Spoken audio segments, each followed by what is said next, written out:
Ashley and John Nerona, professors of theology and tour guides here in Bella Roma.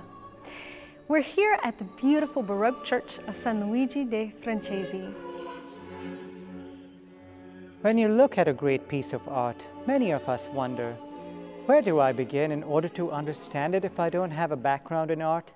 Are we supposed to begin by looking at vanishing points, perspectives, dimensionality, lighting, color, and movement? Or through a theological lens of Thomistic distinctions based on the four Aristotelian causes? Well, there is a place for that, but instead, today we want to share with you a few basic tools that will help all of us really get to the heart of Roman art. When we look at a piece of good art, we need to determine how to penetrate it and get down deeper to figure out the messages that are hiding inside. So kind of like a criminal scene investigator, or a CSI as they're called, goes into a scene to piece the pieces together to create the story after the fact. We're going to be like TSIs, or theological scene investigators. So remember when we were in 6th grade and our teacher told us about the important questions that we have to ask in order to write a good story? Do you remember? They were who, what, when, where, why, and how. Well, we're going to apply those same questions now to art. So we should ask, who is the artist? And what is the subject that's being depicted here?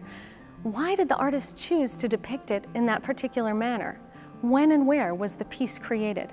And finally, how does it make me feel?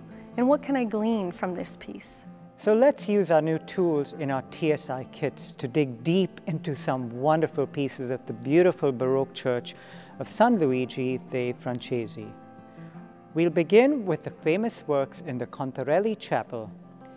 This chapel was decorated by a man named Michelangelo Merisi, but most of us know him as Caravaggio, the great naturalist painter who died in 1610, only 39 short years of life, in which he managed to change the very face of art. He lived his life as dramatically as he painted and had a bad habit of getting into brawls and was even once on the run for murder. A colorful character indeed, yet when he chose to paint deep theological themes, it was almost as he was working out his salvation on the canvas. This chapel features 3 paintings showing different events in the life of Saint Matthew. So let's start by taking a look at the calling of Saint Matthew. And let's start with our questions of who, what, when, where, why, and how. Well, we already know that the artist is Caravaggio, the realist painter, and here he's depicting the conversion of Matthew, when Christ, accompanied by Saint Peter, comes into a room of tax collectors and points to the tax collector Levi and calls him by name. It was painted in Rome around the year 1600. Caravaggio is known as a master of a technique called chiaroscuro, which is the contrast of light and darkness. Here we see a mysterious divine light emanating from the body of Christ, alluding to the light of Christ that sets us free from the darkness of sin. The contrast of light and dark here can also allude to the constant spiritual battle that we all face, and it highlights the difference between the things that are in the light of Christ as opposed to those in darkness. And it reminds us that Christ is constantly knocking at the door to every heart, and that His grace can overshadow us at any time. All we have to do is answer His call. Despite the grace of Christ pouring in, we see each man responding in a different way to the call. During the time of Caravaggio, there were some in the various pietistic movements of the Counter-Reformation who claimed that it was only the pious and those already actively practicing the faith who could be touched by the grace of Christ. However, through Matthew, Caravaggio is trying to show us that even a tax collector like Matthew, the lowest and despised of all sinners, could be called by Christ to proclaim the gospel to the ends of the earth.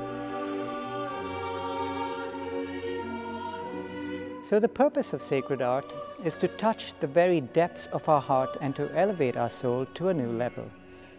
Though the transcendentals of goodness, beauty, and truth touch us at the very core of our being, still we understand that now we only see this dimly as in a mirror until we see God face to face. So reflecting on these masterpieces, gives us an opportunity to ask the question, how can we personally contemplate this scene and enter in and experience our own profound religious experience?